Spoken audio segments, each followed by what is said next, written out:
Good afternoon, everyone, and welcome to this edition of Columbia Energy Straight Talk. I want to thank everyone for being with us today, particularly in the heat of summer with so many other things going on. My name is Cheryl LaFleur. I'm an adjunct senior research scholar at Columbia University's Center on Global Energy Policy.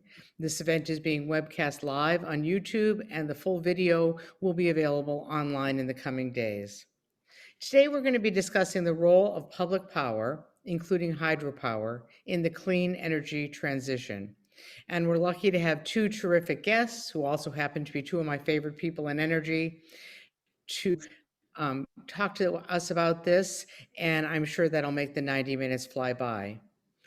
As a reminder, for those of you joining us on Zoom, you could submit a question at any time by clicking on the Q&A button at the bottom of your screen, and we'll try to take as many questions as we can. With that, let me hand it over to my partner in crime and Columbia colleague, Straight Talk co-host, David Hill. Thank you, and good afternoon, everybody. I'm really looking forward to our discussion today because of the topic, of course, but especially because of who we have today for our two distinguished guests. First of all, Gil Quiñones. Gil has served as president and CEO of the New York Power Authority, or NYPA, since 2011. NYPA is the largest state-owned utility in the United States. During his time as CEO at NYPA, Gil has led many important strategic initiatives, some of which I'm sure he will talk a little bit about today. He's been in the he has been an energy industry leader in New York and nationwide for many years. And today he's integrally involved in helping move forward with New York's Climate Leadership and Community Protection Act. Before becoming CEO, Gil served as NYPA's Executive Vice President for Energy Marketing and Corporate Affairs, and also as Chief Operating Officer. He joined NYPA in 2007, and before that was Senior Vice President at the New York City Economic Development Corporation and was the Principal Energy Advisor to Mayor Michael Bloomberg. He also spent 13 years at Consolidated Edison Company in New York. And Steve Wright is our other guest today. Steve is the general manager of the Chelan County, Washington Public Utility District, where he has served in that role since 2013. He recently announced he will be retiring at the end of this year. Before joining Chelan, Steve had spent his professional career with the federal government's Bonneville Power Administration, which he joined in 1981. He served as BPA's administrator for 12 years. Bonneville provides a significant part of the electric power in the Pacific Northwest of the United States and has a majority of the region's high voltage electric transmission lines. Steve also has been a leader in the public power world and the nation's energy industry for a number of years and has led many important initiatives during that time, not only in connection with generation and transmission of electric energy, but also in aggressively focusing on energy efficiency and conservation. I'll also say that just as an aside, that Steve and I first met way back in 2002 when I joined the General Counsel's office at the U.S. Department of Energy. And Steve, I always greatly enjoyed and appreciated the chances to work with you and with the rest of your team at Bonneville during my time at DOE. So let's get right to it. One reason we decided to host this session today is that it seems that public power in the clean energy transition isn't discussed enough, at least compared to the role that a lot of investor-owned utilities play. We'd like for each of you to talk a little bit about the particular benefits or handicaps, if there are any, that public power brings to the decarbonization and the energy transition in general, and the efforts of NYPA and the Chelan PUD in particular. And Gil, maybe I can pitch it over to you first. Sure, thank you, and thank you for having us today.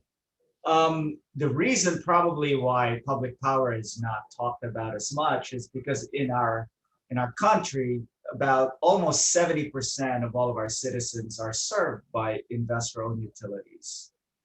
With that said, about 14% are served by 2,000 or so public power entities similar to NYPA and Chelan.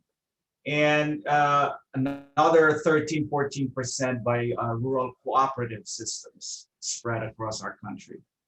There are about 876 of those co-ops and only about 187 investor-owned utilities. But again, as I've said, they cover about almost 70% of all customers. The beauty of public power is it is community-owned, it is not-for-profit, and it is all over the 49 states except Hawaii. Our rates are about 10 to 13% less, relatively speaking, to investor-owned utilities. And we are invested in our communities. Our shareholder is our communities. So we have complete alignment with our shareholders. And that makes us move a little quicker and sometimes in implementing new policies and innovations. And I would add, David, to Gil's great summary there, public power, because it is consumer owned, and many of the issues associated with climate change are being driven by citizens today. Citizens who want change in the way that we approach climate policy, there's definitely a very strong interest in large parts of the country in trying to find a way to have electricity lead. That electricity transition will be important, not just in terms of reducing emissions in our sector, but in leading to reductions in other sectors as we electrify transportation, buildings, and others. And we have a large block of consumers who are asking that of us. And because we are owned by our customers, we serve customer owners, actually. We respond to them and find ways to be able to make that happen. So there is a significant role for public power because I believe climate change is being driven from the local level. One of the things I always think of when it's wonderful to have both of you here. I'm really excited for that. What I think of when I think of public power is a concern with consumer cost, which is something that's very much seems to be in the ethos. And I remember meeting with your preference customers when you were at Bonneville, Steve. And how are there any handicaps to being in public power and attempting to make all these big investments in new renewables and storage and all, or how have you managed that balance between, spending money on the transition and the cost ethos that's so much a part of the whole, background of public power? Maybe start with Steve, since I called you out, and then go back to Gil. Well, what I would start from is remember that public power looks like the rest of the country.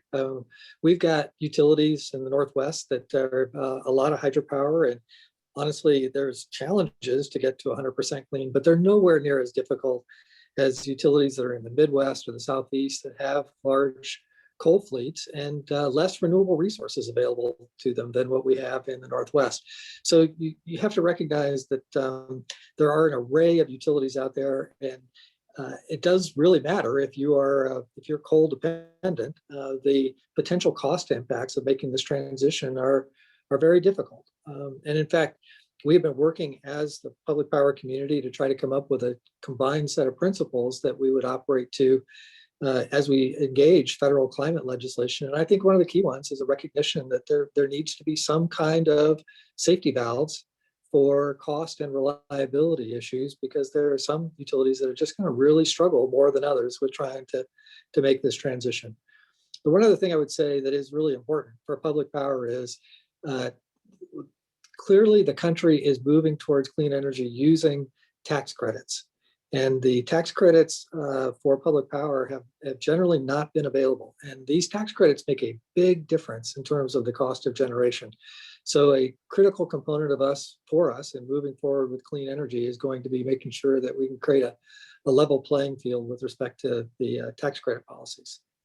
Steve, I want to circle back to that tax credit point in a minute, but before going there, Gil, you touched on the fact that we of course, in speaking about public power, and I know with our audience today, we have a wide variety of people with a very broad level, some who are experts in this area, and some who may not know the difference between different kinds of public power entities, or how we might think about public power. You touched upon rural electric cooperatives. You touched upon, obviously, state power agency like NYPA, like what you run. There are munis, municipal utilities out there.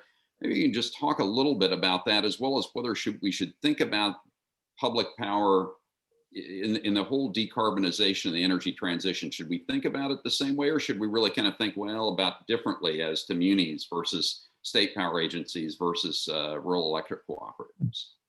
Well, public power, as you've described, can be either state-owned or municipally owned. And we are, by definition, not-for-profit.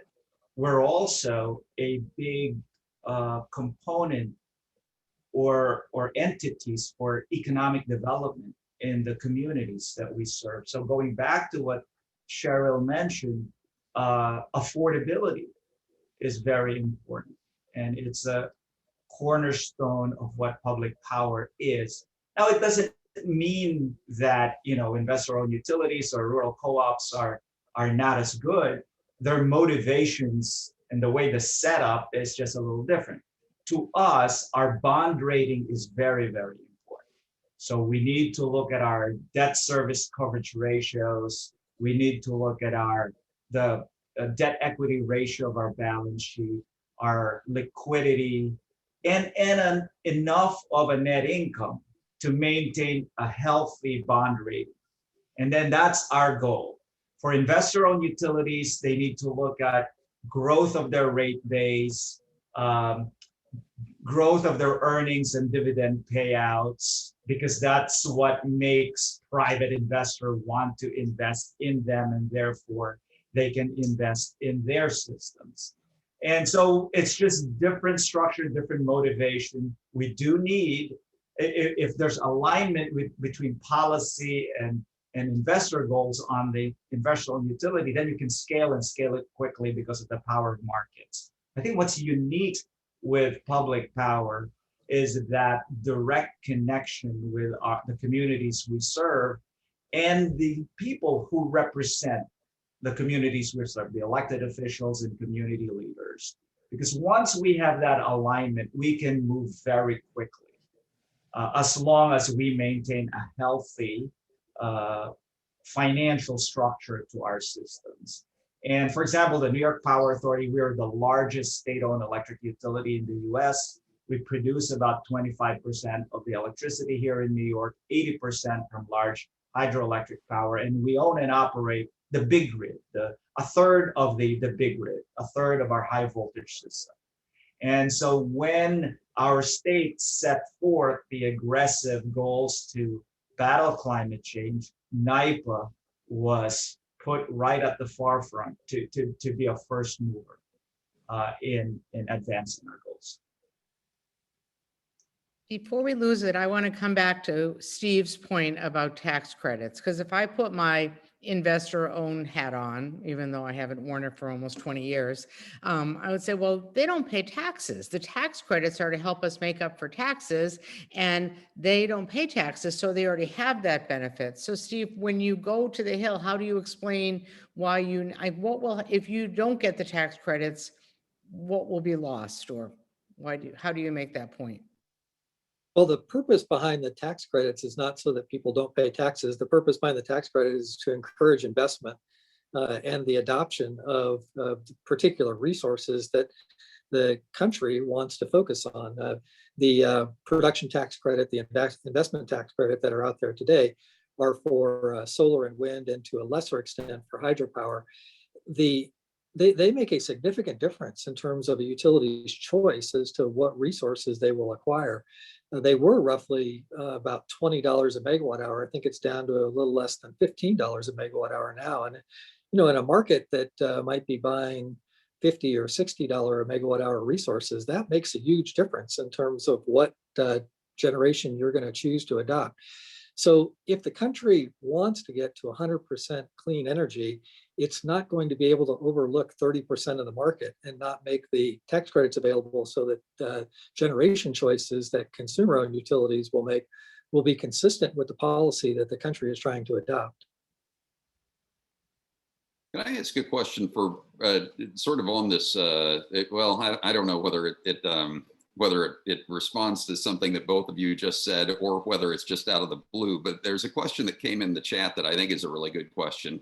Are public power and competitive wholesale markets compatible? I think that's a good question. And Gil, since you're particularly given where you operate, I mean, I think that's I'll tee that one up for you. Absolutely. I think it works well here in New York. The New York Power Authority and our sister authority, the Long Island Power Authority, are full members of the New York Independent System Operator, the grid operator that administers the wholesale power markets here in New York. It's been working well since the mid to late 90s to today. I would argue, and probably this is a little parochial, that I believe that the New York ISO should actually value more of the services provided by the New York Power Authority's hydropower. We own 3 large hydroelectric power plants in New York in the transmission system. If you look at us, we are really the shock absorber of the power system in New York, and we provide a lot of services that I think are undervalued and I think are going to be much more important as we move to 70% renewable by 2030. Well, and on that very subject, of course, another initiative that Cheryl and I work on with some colleagues, both at Columbia and at Johns Hopkins, or the Future Power Markets Forum, is really focused on some of these issues about really thinking about what resources, how different resources work, how competitive markets are transitioning, and as well as the whole issue of capacity accreditation, which is such an important issue out there, and also just how energy markets work to make sure the right resources are being compensated the right way. A lot going on in New York, of course, on that, and a lot in other places in the country. Gil, Steve was responding on the tax credit question, but that's such a great topic. Is there anything that you want to say on that issue? I just want to echo Steve's comments that public power serves about 30% of all the United States, and we want to make sure that the playing field is level, that all consumers in the United States directly and indirectly can avail the benefits of tax credits, and we can help the systems of public power to be able to transition to low or zero emission resources. Steve, since we're talking about markets, one of the things I had planned to ask you is how you handicap the prospects for a real organized market in the West, whether in the Northwest or across the West. I know that your former company, Bonneville, is now in the energy imbalance market, but there's a lot of talk of going further. And I've been an advocate of it, but I'm interested, you're much closer to the scene there. What do you think is going to happen? So the Northwest, and I'd say Northwest Public Power in particular, has been more reticent about moving into the markets environment. A lot of that is hangover from the West Coast energy crisis. It was just so expensive. Just let me put this in context for a moment. The prices that were experienced on the West Coast in 2001 were roughly on par with what happened during Storm Uri. But instead of going on for a week, it went on for 6 months. And the damage was pretty severe in terms of tens of thousands of jobs lost and businesses that failed, and the ripple effect that occurs with families and people who lost jobs and communities. So it's taken us longer to come around to this, I'd say.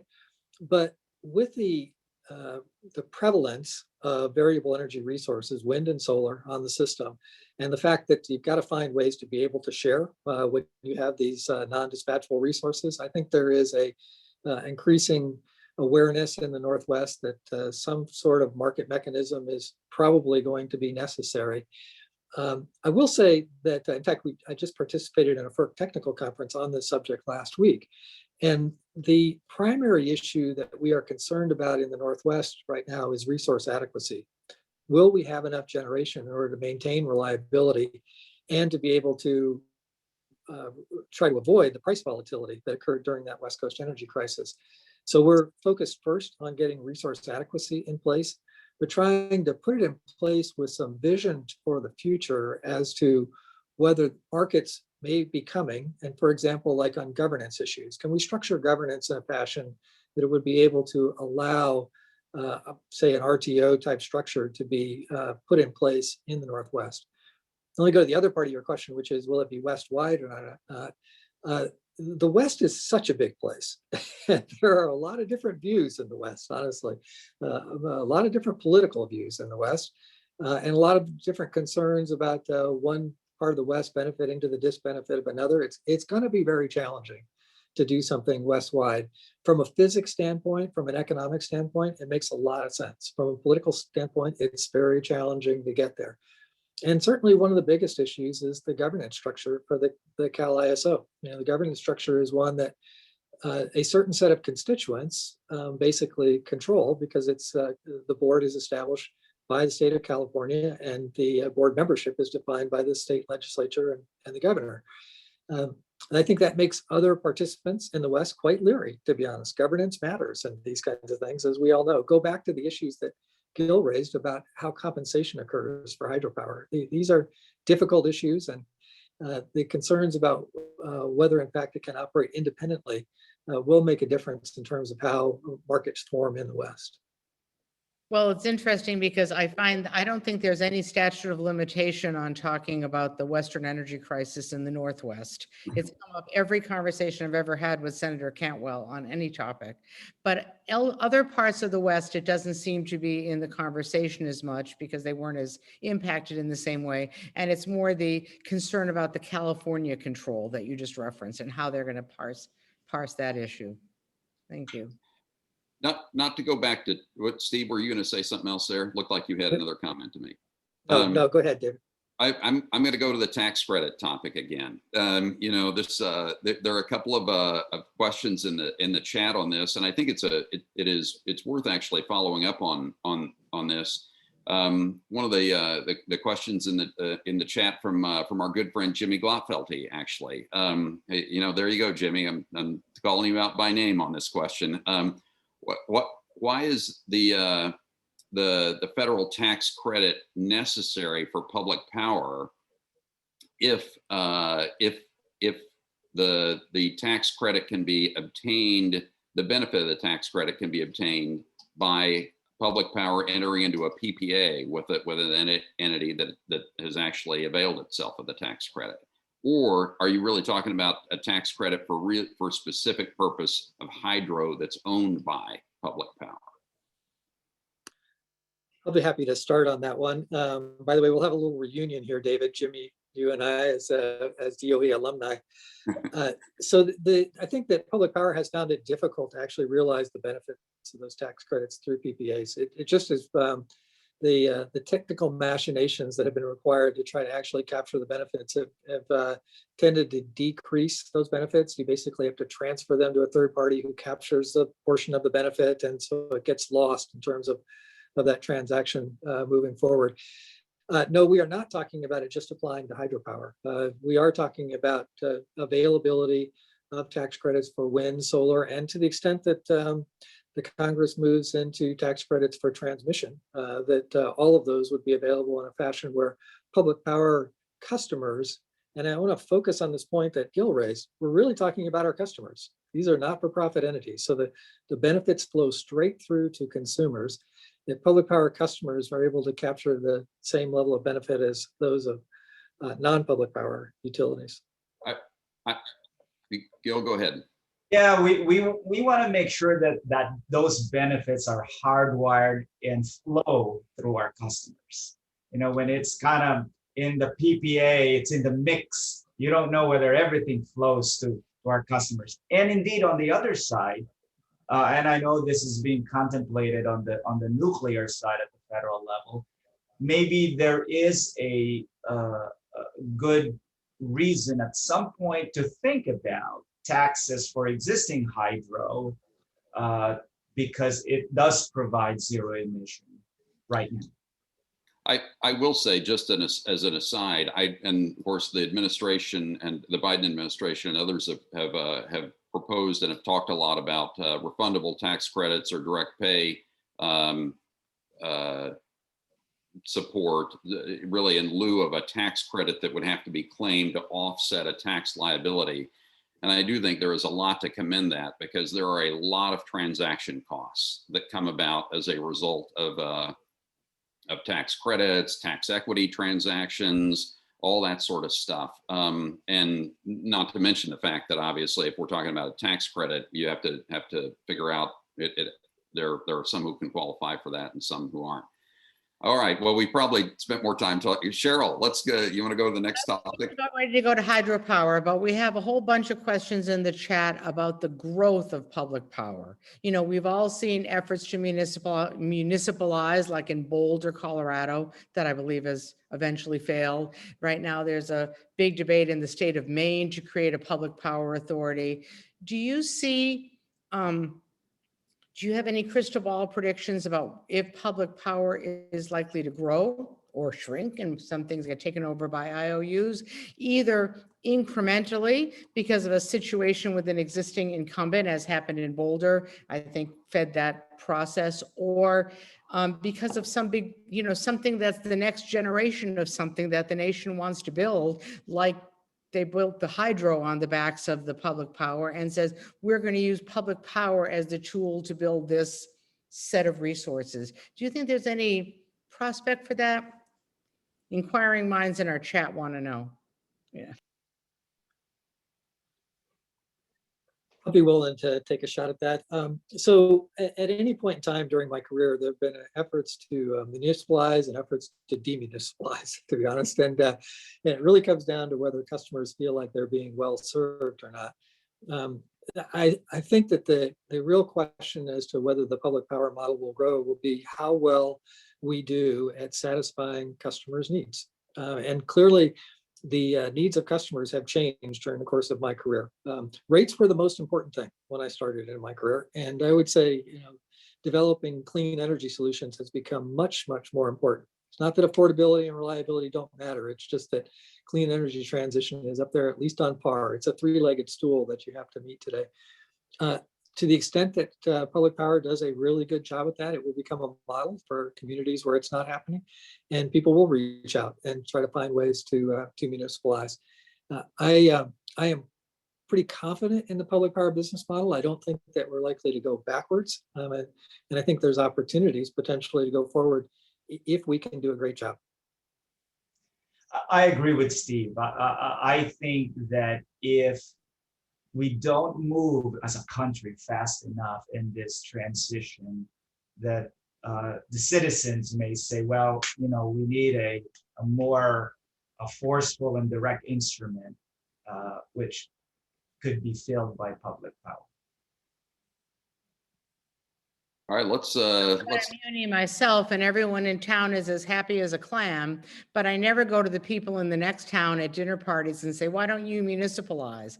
But I can envision, like, if transmission doesn't get built or we want to invest in a new generation of nuclear, then somehow they say, well, nobody's going to put that on their balance sheet, so we're going to create some nuclear authority or something. I can, you know, I don't know. It might be a different Congress, but I can envision it. David, what's up? Let's talk about hydropower for a minute. Gil, you and Steve, I don't know. There might be people who would know more about hydropower than the two of you, but none come to mind immediately. You and public power entities, of course, other public power entities in the country, really operate, run, are familiar with some of the, really marquee infrastructure projects in the United States. Steve, I'm thinking about the Grand Coulee Dam out there in Washington State, or Gil, the hydro projects up in upstate New York. And so what, and I think that maybe the public, some of the time, in the discussion of renewables, there's a lot of discussion about wind, there's a lot of discussion of solar, but I'm not sure that some of the time the public realizes the hydropower is the largest source of renewable energy in the country by far. I mean, what's your view about the you think that the role that you think hydropower will play in the clean energy transition and the kind of moving towards a lower carbon grid in the United States? Let me start from my end and from New York. Hydropower really is the foundation of our path to 70% by 2030. You know, about 18–20% of renewables in New York are from hydro, largely from NYPA's hydro. Now, one, you could say, I don't want to use the word disadvantage of being public power and state-owned, is sometimes in this policy making or market regulation that happens, stakeholders and even policymakers will say, well, you know, New York Power Authority, they're state-owned, let them, you know, let's put that aside and let's just focus on everybody else. And that is a concern for us, because if we continue to inject more and more solar and wind without the proper construct on how to preserve the value of hydro as a foundation, then we're going to miss a big opportunity, and it will be more costly for our consumers. In fact, I have a slide that I just want to show quickly because the picture paints 1,000 words, David and Cheryl. So this is, for example, this is on the bottom picture on the left there. That's our St. Lawrence FDR power project. By the way, we were created by FDR in 1931, our statute, by then Governor FDR. And then when he became president, he used that statute as a template to create Bonneville Power Authority that Steve ran for many years, and TVA, Tennessee Valley Authority. But this one on the left picture on the bottom is our St. Lawrence FDR power project. We own half of it, 16 units, and Ontario Power Generation owns the other half. They also have 16 units. So there are two flags in the middle of that plan, a Canadian and a United States flag. But if you look at this plan and go to the next slide, please. So right now, the top graph shows how we dispatch and schedule that plan. It's steady Eddie. It is a base load, steady dispatch of that hydro, about 900 megawatts. Now, we did some modeling. You know, if nothing else changes and we just keep injecting solar and wind between now and 2030, all the dots that you see on that bottom chart is the schedule and dispatch of that plant, and it bounces all over the place. It was really never designed and meant to be operated that way. So a lot of the wear and tear is going to be the issue. It does help balance and keep the wind and solar firm, but it severely degrades the hydro. And next slide, please. And just to show you, even today, where we're only about 23% renewable in New York State, we're not yet at the 70% by 2030. This is just a situation where we are already spilling water today. Right? If there's enough wind farms that running in upstate New York and demand is not as high, and especially if there are transmission congestion, we are, as you can see on the table here, we are already spilling water in a massive way. So this is not, again, really the way the markets ought to work. We are working with our regulators in the New York ISO to make sure that over time we create the proper regulatory construct and the market rules to make sure that we preserve the base, and then we build from that base, adding solar and wind to meet 70 by 30. David, I want a chance to jump in here too, because hydropower. I was going to say, Steve, LNG, you have a lot of experience with these very same issues. I know. Well, there's a few things I'd like to say about this. First of all, it's not coincidence that the West and New York are leading the way in terms of clean energy legislation at the state level. The reason why that's happening is because we do have this big hydropower base in those two regions that gives us the capability to get to high levels of carbon emission reductions in the electric sector. Does some really important things.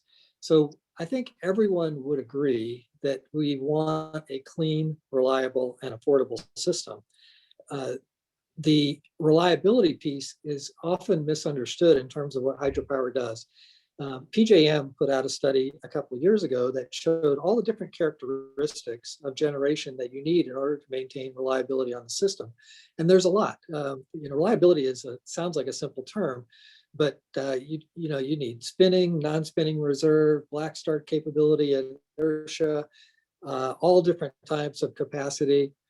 And then PJM compared all the different types of generation on those reliability characteristics. And the one that came out the strongest, that did the most, was hydropower. Hydropower just does a lot in terms of reliability. And in general, hydropower is a low cost resource, so it supports affordability as well. Now, 2 years ago, Chelan and the National Hydropower Association came together to put together a study called Reinvigorating Hydropower that laid out the challenge that we have as a nation to address hydropower concerns. And that the one big issue I think that is misunderstood is that for the most part, large hydropower in this country was built before the early 1980s. So at a minimum, it's 45 years old, and it can be up to 100 years old. And those older systems, in general, the concrete is pretty solid and doesn't require a lot of reinvestment. But all the stuff that people can't see that operates in a very turbulent environment, those turbines that are spinning, they require pretty massive reinvestment on a regular basis. And we have to have policies as a country that reflect the fact that owners are going to have to put a lot of capital in order to just maintain and minimally expand the capability of that hydropower system. So that study laid out a number of things that are important from a policy perspective to address for hydropower, like the issue that Gil raised earlier, that markets have to compensate hydropower fairly, that there has to be a level playing field for hydropower, that tax credits that are available to other non-carbon emitting resources should be available to hydropower, that renewable portfolio standards can't be limited in terms of not including hydropower as resources that can be considered for purchase. On the R&D front, we actually do have opportunities. We've got really cool new technology, lots of new sensors that are out there that can help us better understand what's going on inside that turbulent environment, better be able to predict forced outages. I'm happy to say Gil and I are partners of 2 of 3 board members that are in charge of what's called the Hydropower Research Institute, which is creating big data sets for hydropower, allowing us to be able to better understand what's going on inside of turbines, to better predict potential forced outages, which is our biggest risk today in terms of the capability of being able to produce hydropower megawatt hours. And then finally, the last thing that we've been working on is long-term warranties. We want to work with vendors to make sure that the quality of the stuff that's going in. And I'm happy to say that we recently announced a new agreement with General Electric on a couple $100 million project for a refurbishment of one of our projects out at Rock Island, where for the first time we're getting warranties that are 10 years, about 7 years longer than the industry average. So there's a whole bunch of things we need to do to make sure that we preserve and enhance the capability of this incredibly valuable hydropower system. Oh my gosh, so many places you can go with that. I'm going to ask a compound question, if that's okay, and ask you. So the first thing is, so we have this hydropower fleet, and like Gil said, a lot of it was built assuming it would be base load or you'd use it whenever it was available. But it's the reality that we're going to have a more dynamic resource mix in the future with wind and solar. So do you see hydropower being used more, almost like using it like pump storage, using it for balancing, or do you think we'll kind of get to an equilibrium where we use it for baseload and work around it? I mean, how do you think we'll use our hydropower? And my second question, since I'm going to ask both of you to think of it, is when Steve talked about hydropower, it almost sounded like the nation's nuclear fleet, like this this amazing resource that was put up a long time ago that we can't really replicate. So we just have to husband it and optimize it and really make sure we use it during this transition. Because, you know, you can't dam the St. Lawrence or even the Connecticut River again today. It's just not, it's a different environment.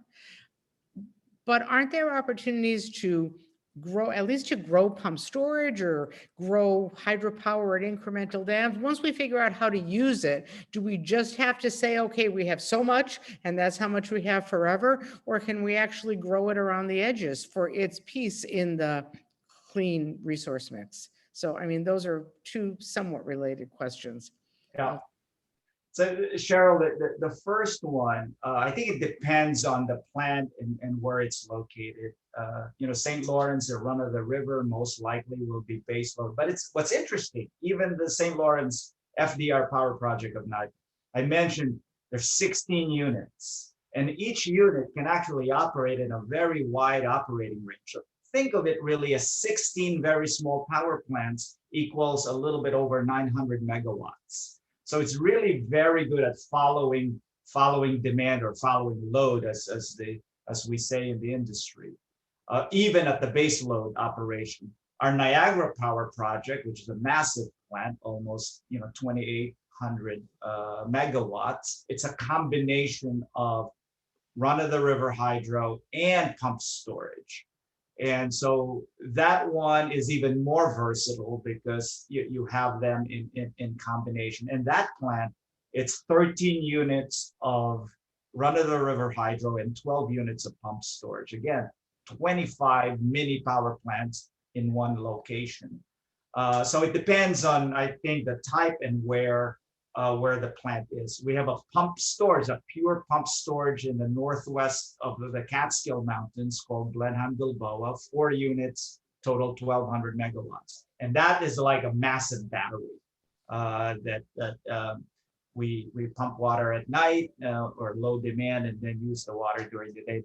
Like today when it's hot here in New York. On the second part, the first thing that owners and operators like Chelan and NIPA are doing when we do life extension and modernization of our hydro plants, we're using better designs and better materials so that we can increase the capacity of each unit, 10% roughly, plus or minus. We can increase the capacity of the existing units and also increase the operating range of each unit. And that provides a lot of value. Now, there are a lot of dams that are not producing power right now across the United States. So selectively, I believe that there are opportunities to retrofit those non-power producing dams to put turbines and make them generate electricity. So that's one opportunity that we can grow.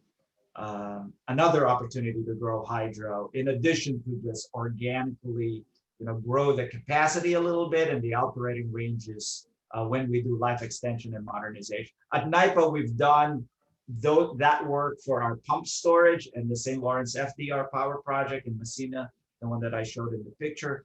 Now we are, as Steve said, we are investing $1.1 billion in our Niagara power project over the next 12 years so that it can be available to New Yorkers over the next 50 years and be part of our transition to 70% renewable by 2030. So Cheryl asked a compound question, and so now I'm going to ask a compound question. Compound question. Oh, I'm sorry. Did I get in front of Steve answering that last question? Okay. Steve, I've got more questions to ask here too. Well, I would like to jump in a little bit because Gil did a great job, and I just want to add a couple of points. First of all, the system today hydro is being used to balance. It's not a question of whether it will be in the future. It is now. It has been in the Northwest since we added 4,000 megawatts of wind in about 5 years between 2005 and 2010. About that. Yeah. The thing that we don't know, honestly, and we speculate a lot about this in the Northwest, is what kind of damage is that doing to hydro turbines? And is it will it impact the life of those units in some fashion? And then the question becomes, well, are we generating enough value through the balancing markets to offset that cost? We're going to learn a lot over the next few years about that. I actually don't know if we didn't have that, how we would make this work. So I think if it turns out that it is a problem, then we're just going to have to find a way to generate more money to be able to reinvest in the hydro system, because we don't have a replacement resource. The biggest challenge for getting to 100% clean is not getting to 80%. It's not getting to 90%. It's moving from 90% to 100%. There are a whole bunch of studies out there that show this. And it's that challenge of providing capacity during the difficult times, which are usually the afternoon hours when the sun goes down, or when you have a long-term temperature excursion, longer than 5 days of really cold weather or really hot weather.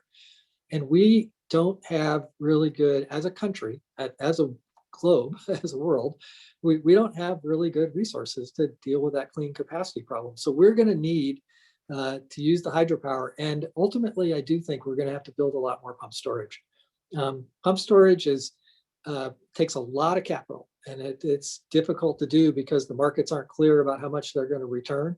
But it's hard to imagine with the resources that are available today, unless we have an absolute technology revolution, something new comes along that produces clean capacity, carbon-free capacity, flexible capacity. We're going to need to find some ways to be able to make this system operated. And it seems like pump storage is probably going to be the best alternative. Well, I'm a huge fan of it, but it's very politically difficult. I mean, when I was at FERC, there was a time when they relocated the border of a park to make sure that the pump storage couldn't be built. So it's seen in some quarters as an environmental evil, more so than battery storage, which you could debate that comparison, and it seems to be much more challenging to build. But I agree with you; it's worth its weight in gold to run the system. Yeah. Oh, Now you probably have a 3-part question. This is like a yeah. Right. Well, why stop at 3? Well, though I'll just keep this at 2 though. One is that following up on something that both of you said with respect to dams that don't currently have power generation capability. Do you have a sense of what kind of scale we're talking about in the United States for what the hydro power potential is for that, and in terms of dams that already exist but just don't have generating capability there right now? I don't know the number. I know the National Hydro Association has a number, but it's really very dependent on what you can permit, what you can license to do, right? And make sure it's compliant with dam safety and environmental impacts, et cetera. Well, so you mentioned just in terms of kind of the how hydro is treated, and Gil, I think you touched on earlier about how hydro would be counted. There are some, depending on how different programs are structured, there are different ones where hydro wouldn't necessarily, where folks don't want it counted as a renewable resource in some situations. Not so much because it's not renewable, but because of other environmental impacts. And boy, Steve, I think about when you and I were together there at when I was at DOE and you were at Bonneville, and all of the things having to do with the salmon, of which there were many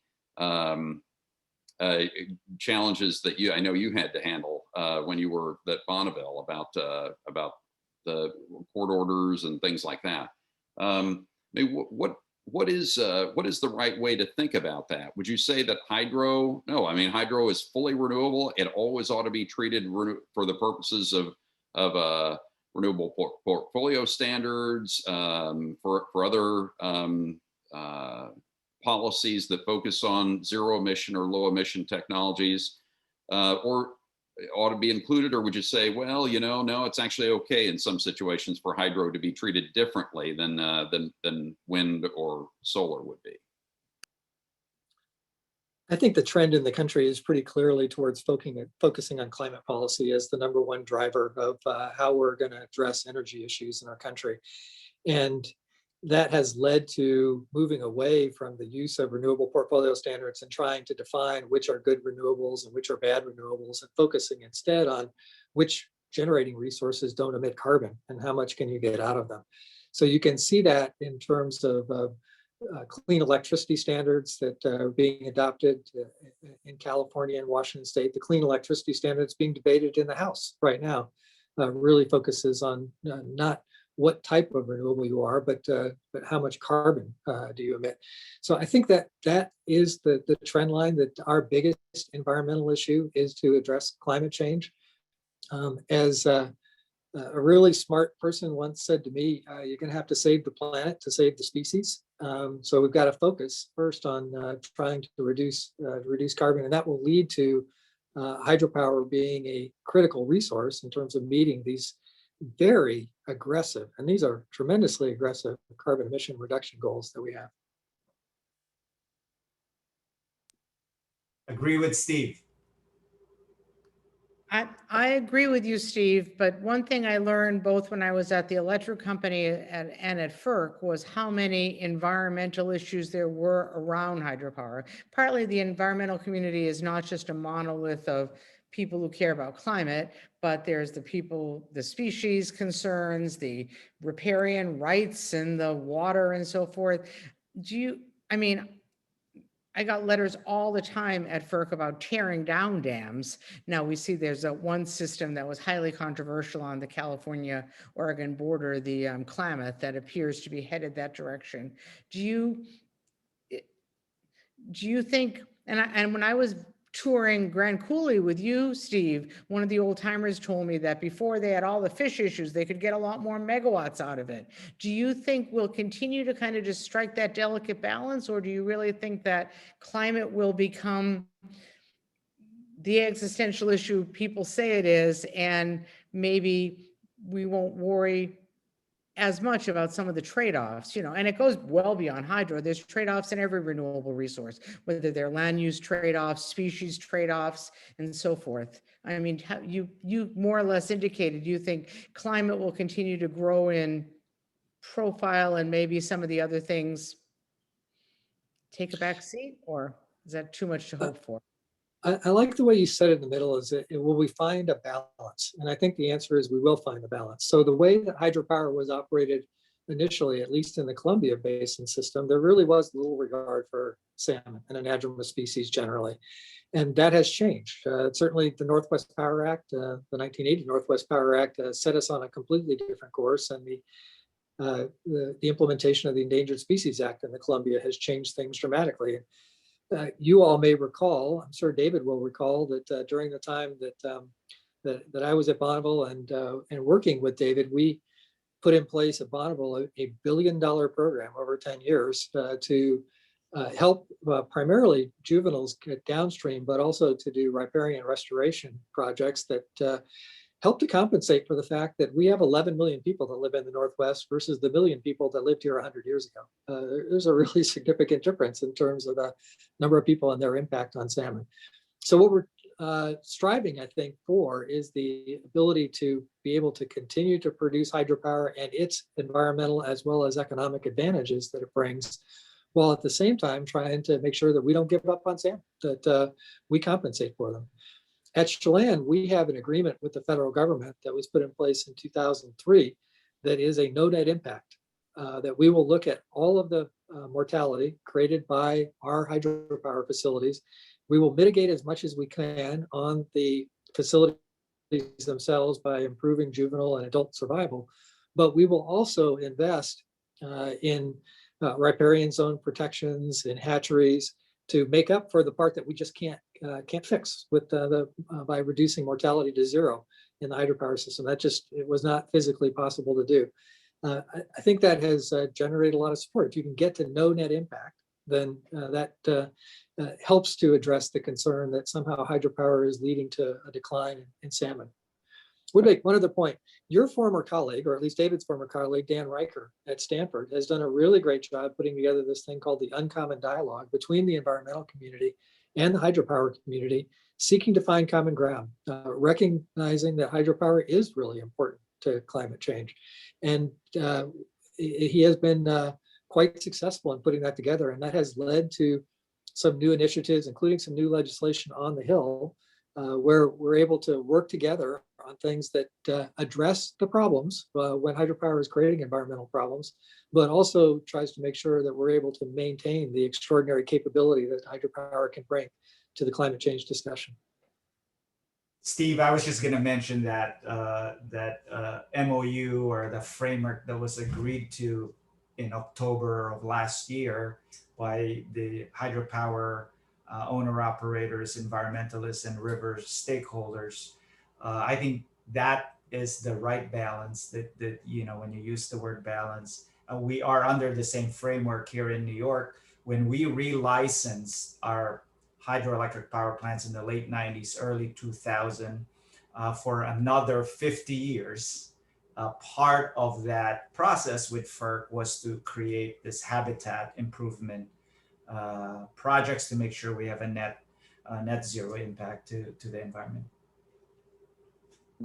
Cheryl and I want to move to transmission next, but I do just want to note one thing in the chat. A commenter says, and all I know about this is just what the commenter says, but Steve, for kind of responding to a little bit of the discussion we were just having a minute ago, it says Oregon just on Saturday passed a bill for 100% non-emitting electricity by 2040, but also keeps the RPS in effect, which doesn't consider pre-existing hydro to be renewable.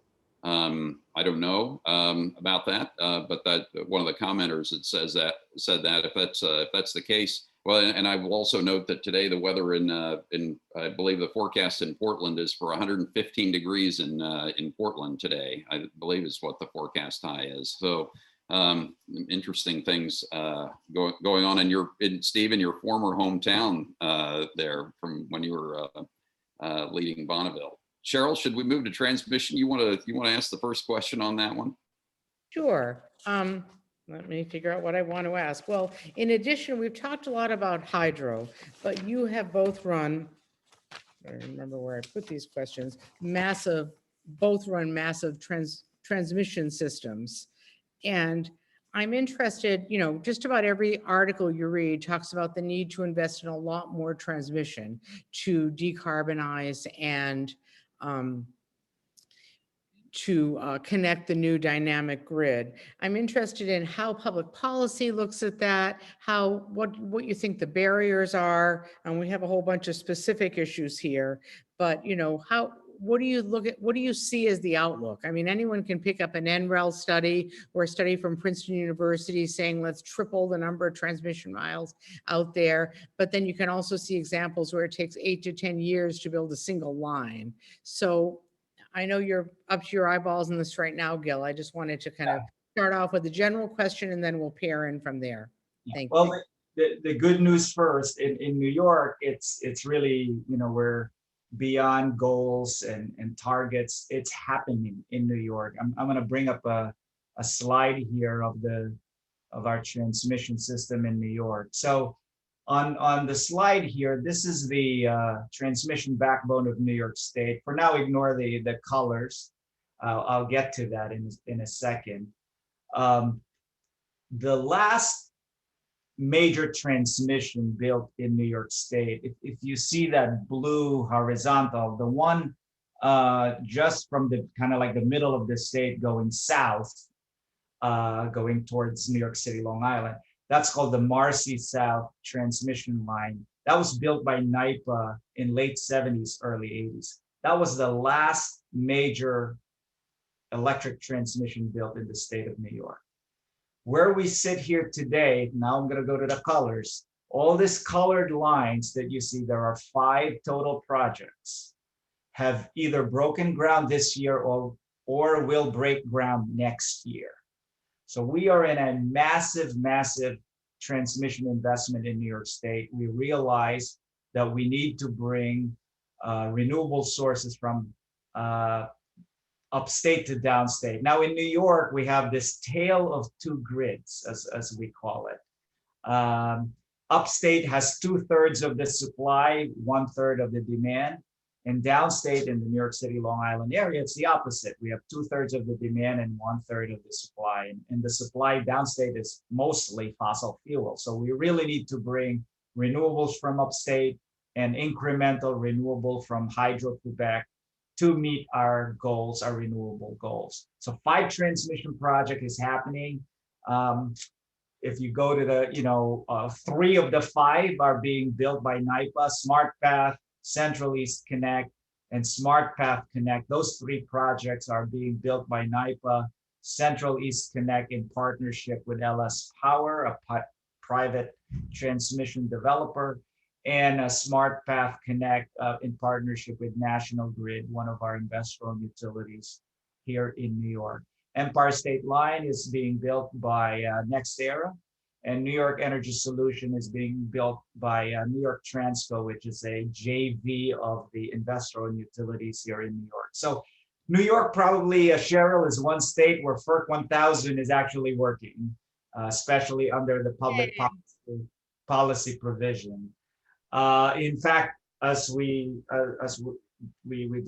discussing this today, the New York ISO is planning to issue another RFP for downstate New York in the New York City, Long Island area, anticipating that we will have 9 gigawatts of offshore wind between now and 2035.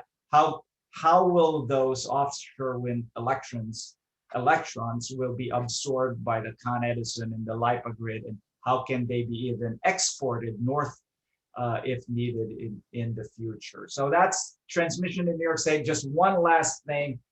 There's another project that NYPA is actually proposing. Our sister authority, NYSERDA, New York State Electric Research and Development Authority, they have issued an RFP for Tier 4 renewables, meaning renewables from upstate New York and Hydro-Quebec, extra renewable from Hydro-Quebec, to be brought all the way down to New York City. So it's a bundled RFP for renewable and transmission. NYPA, we are partnering with 2 other private entities, Invenergy, one of the largest developers in the nation, and Energy Re, which is a company of their related companies, one of the major real estate firms here in New York. So the 3 of us have teamed together, and we're proposing in that RFP to build a line from the Hudson Valley all the way to New York City, all underground, primarily in NYPA's right-of-way, or the Marcy South that I mentioned before, and Department of Transportation right-of-way, underground, under the Hudson, to the east, Harlem River, East River to Queens. And this is going to provide 1,300 megawatts of clean power. Now, the beauty of this project is that it's at the right spot where the congestion happens between Utica and Albany.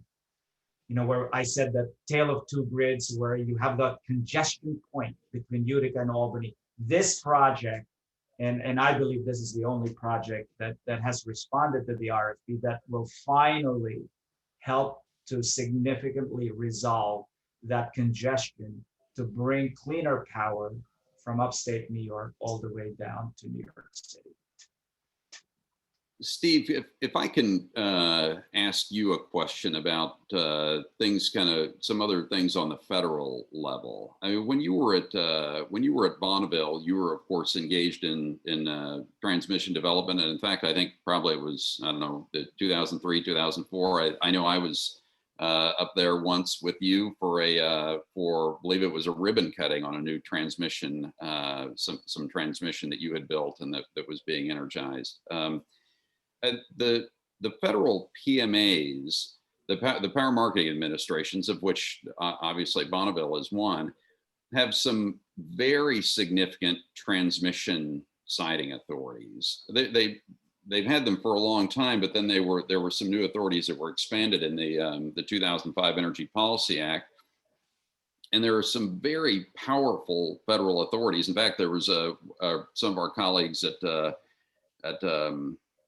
Columbia and NYU wrote an article, and we had an event at Columbia, and anybody who's interested can actually find it on the Center on Global Energy Policy's website. We had it on December 14th of 2020 about building a new grid without new legislation. and it was talking about these federal authorities that exist. In some cases using third-party money, in some cases using a national interest electric transmission corridors and so forth. But their bottom line is there are just some very powerful authorities out there to build new transmission, but that haven't really been employed. I mean, can you talk a little bit about what your, or they haven't been employed certainly to the extent they could be. Can you talk a little bit about your thought about that, both based on your experience at Bonneville, as well as just kind of your thought about what the federal government and the power marketing administrations in particular and DOE ought to be doing for purposes of getting the new transmission built that we need to decarbonize the grid? Well, let me start from here first. Back in 2018, a group of consumer-owned utilities and investor-owned utilities in the Northwest looked at the question of how do we get to 100% clean energy in the Northwest? And it was challenging. I would say my takeaway from that were there were two key issues that had to be resolved in order to be successful. One is we had to come up with a clean capacity resource beyond hydropower in order to be able to make it work. And second was we were going to have a massive transmission build program. I mean, just massive. The amount of renewables and their location relative to the existing generation in the region was such that it was going to take just a lot more transmission to get there. There's a lot of debate about transmission, about what the challenges are. You hear discussion about whether there are enough incentives, do the cost allocation schemes work or not? And to me, the biggest one is siting. We did have a lot of success building transmission in the Northwest from 2000 to 2010 as that big wind build out occurred. There was a lot of support for the wind and a lot of support for transmission. I'll be honest, that started to wane some in the later years of my tenure, and it's been difficult for those who've been trying to pursue big transmission projects to be successful, primarily because of getting through the permitting issues and siting issues. So that to me is really critical to make this work. Now, let me get specifically to your question. Can you use the federal power marketing administrations to do so? The big challenge there is that the federal PMAs are expected to be self-sufficient financially. And so if the PMAs are to build transmission, the question is, are their ratepayers being asked to basically take on all the financial risk associated with something that will create a benefit for a large group of customers who potentially would be using that transmission, but not necessarily paying for it?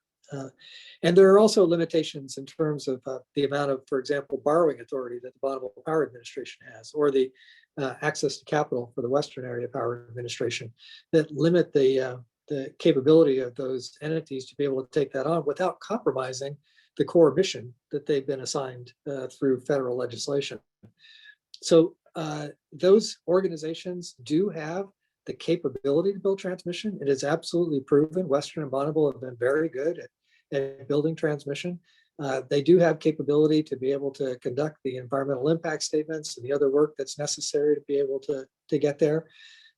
They are challenged by the siting issues, and to some extent, they're going to be challenged by the cost allocation issues. They're fair cost allocation to beneficiaries. I will say that one thing on that, and again, this is, I think, an authority that that would go directly to that whole point about so that the PMA customers aren't having to bear it, is the third, in my dog-eared copy of the 2005 Energy Policy Act, the third party finance authority that would allow private sector money to be brought to bear on it. And I think it does seem, and I believe that authority was really modeled on the success with the PATH 15 line back in California in 01 and 02, where a lot of private capital was really brought to bear on that. I think to me, there is in using that authority, there of course are constraints or difficulties, but as you say, the federal PMAs have a lot of expertise in actually getting this done, and there are authorities there that I think, to me, really fall in the category of not so much a question of legal authority, it's a question of political will. Does DOE and the administration, do they actually want to use it and get it done? And And there actually needs to be, my personal view is less talk about what Congress ought to be doing to enact new authority and more talk about exercising the political will to use the authority that already exists to get things done. We'll say there's a lot of technical capability at the PMA. Some of the finest transmission engineers in the world for the power marketing administrations. You can go to IEEE to confirm that. Some really amazing work in terms of DC transmission. The use of PMUs in the West has really been driven by the power marketing administration. So the technical capability is there.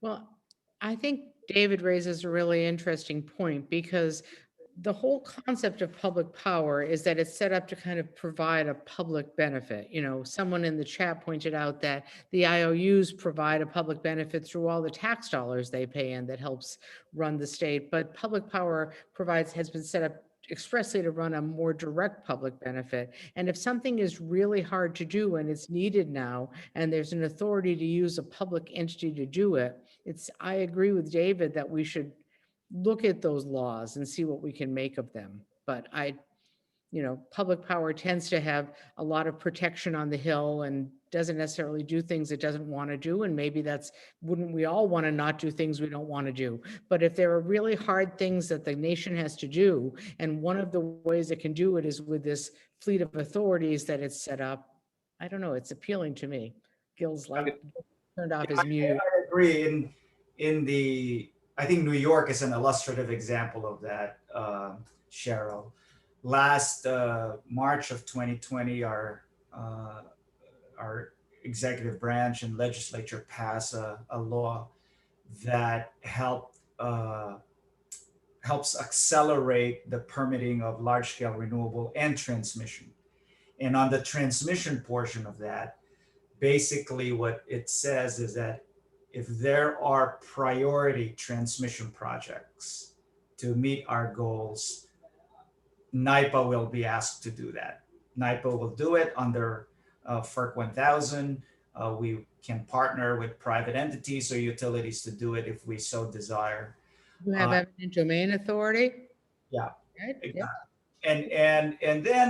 And also it created processes for certain projects will be done by the New York ISO in terms of issuing RFPs under FERC 1000, and local transmission projects 115 kV and below kilovolts will be done by the local utilities as part of their rate cases, but very intentional guidelines and guardrails so that transmission projects can be built.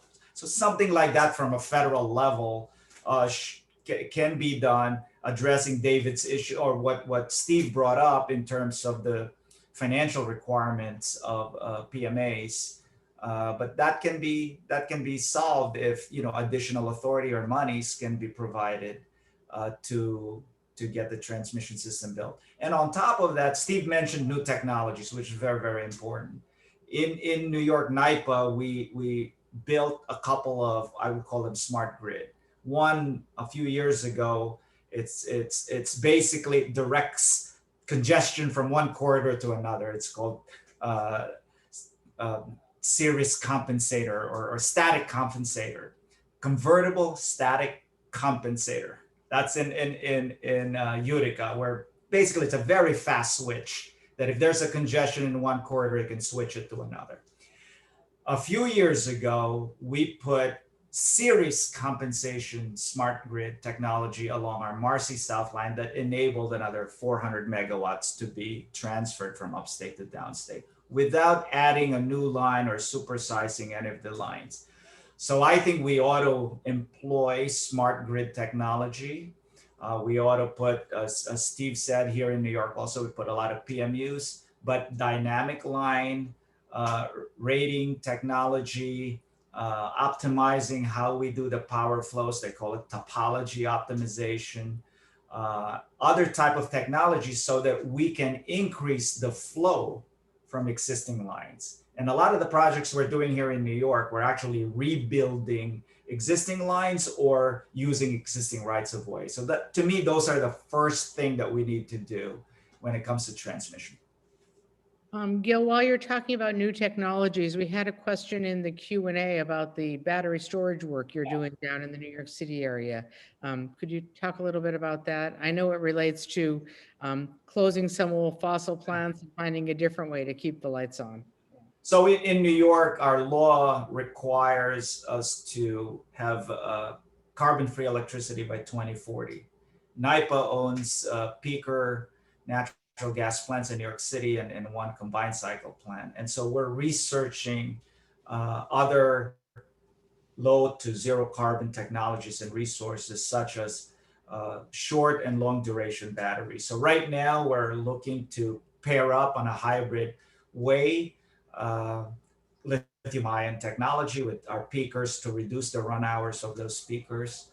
But over time, we're really looking at a couple of things. Multi-day, longer duration battery storage that will require different chemistry. And there are a lot of startup companies, a lot of work's being done at the national labs. When that's ready to be demonstrated, we're gonna do it in New York. Second is green hydrogen. We are going to be embarking on starting to blend green hydrogen in one of our peaker plants, probably from 5 to 30% blend. And that's going to happen soon. It will be the first in the United States to actually blending and burning green hydrogen in one of our natural gas power plants. So those are the kind of things that we're looking to do. We really need all tools in our toolbox to get to this transition. As Steve said, you know, the last 15-20% is the most difficult part, but even going from where we are now to 80%, it's not a cakewalk either. It's hard, and we all need to get started and not eliminate any technology that might help us to get there.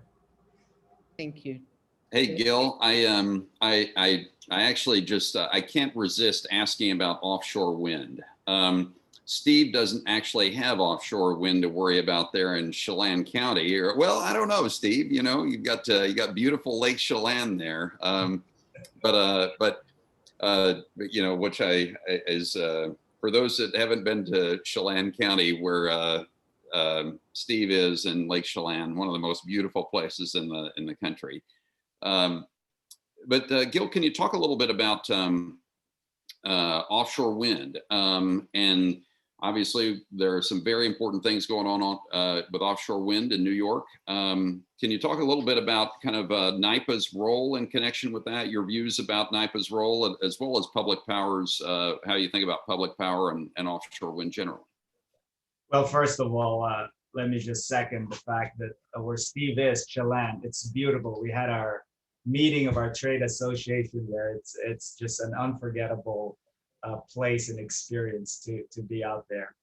Offshore wind, New York State, we have a goal, 9 gigawatts by 2035. There have been 2 RFPs awarded.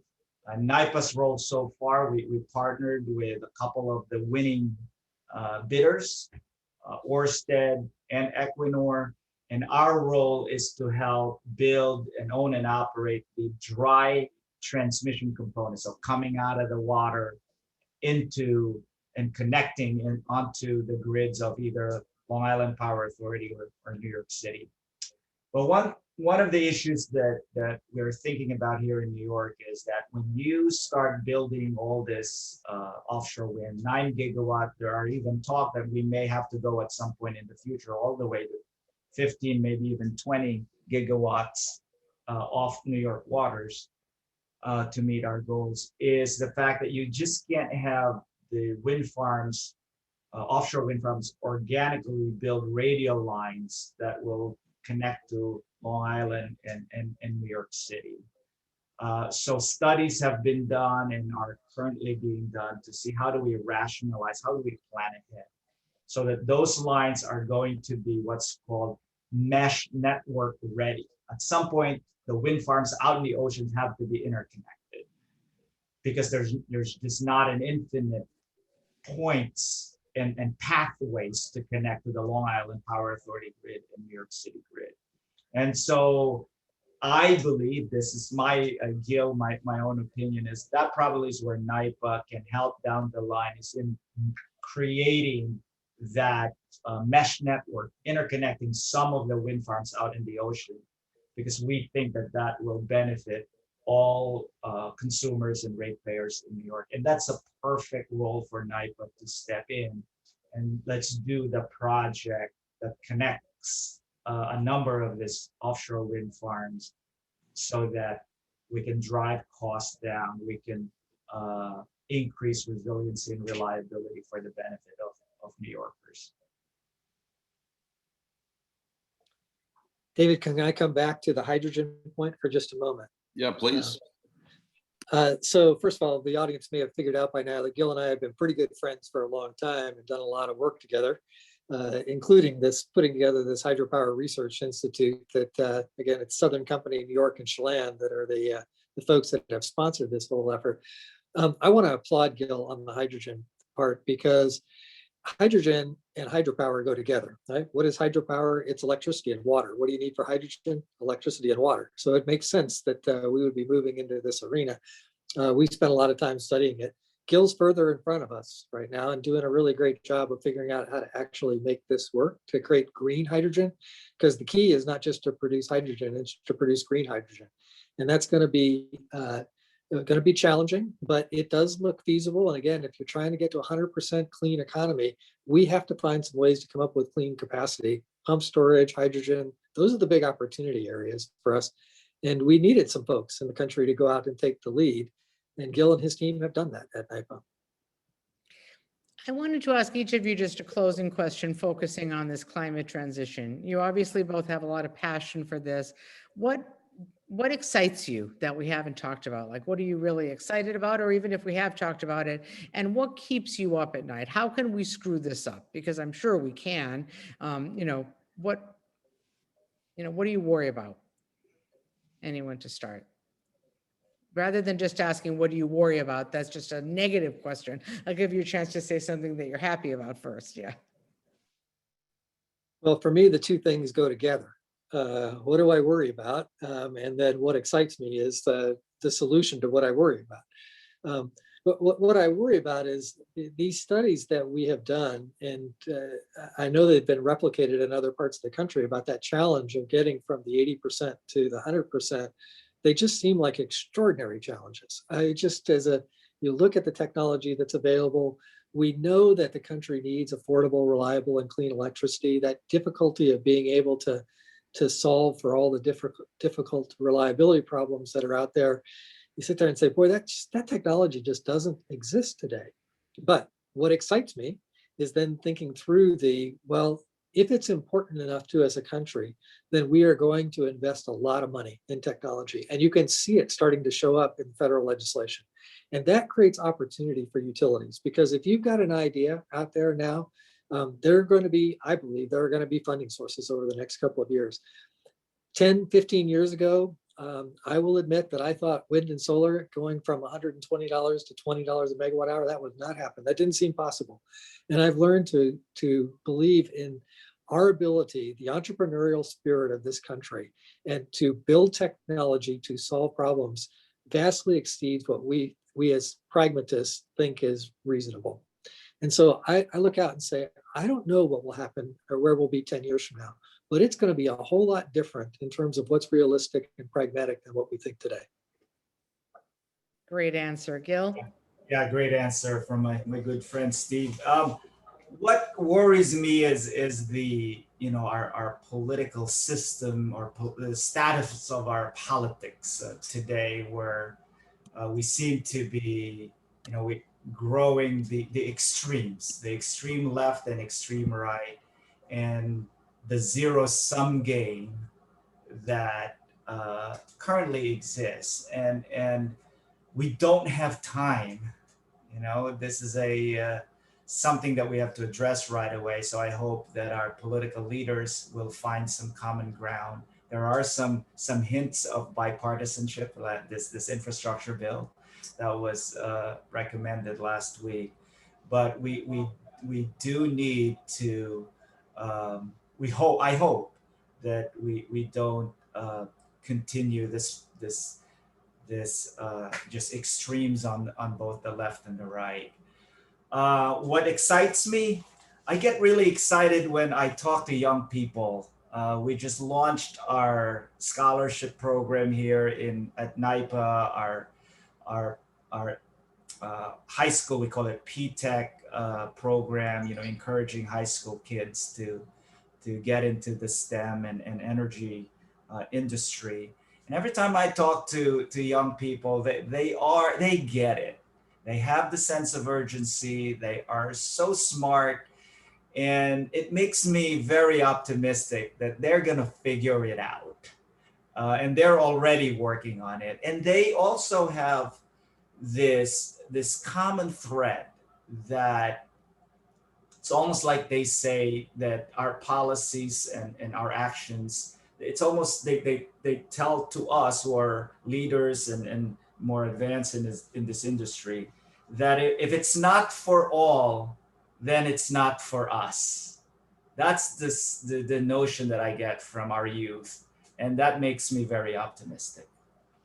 Cheryl, before you close, I do just want to say my own thank you to Gil and Steve. And Gil, I hope you're not going anywhere in the near future. I will very much look forward to working with you on things. And Steve, I know you've announced your retirement. That's still 6 months away, but congratulations on a spectacularly great career, both at Chelan and at Bonneville. And I will look forward to hopefully seeing both of you in person here sometime soon.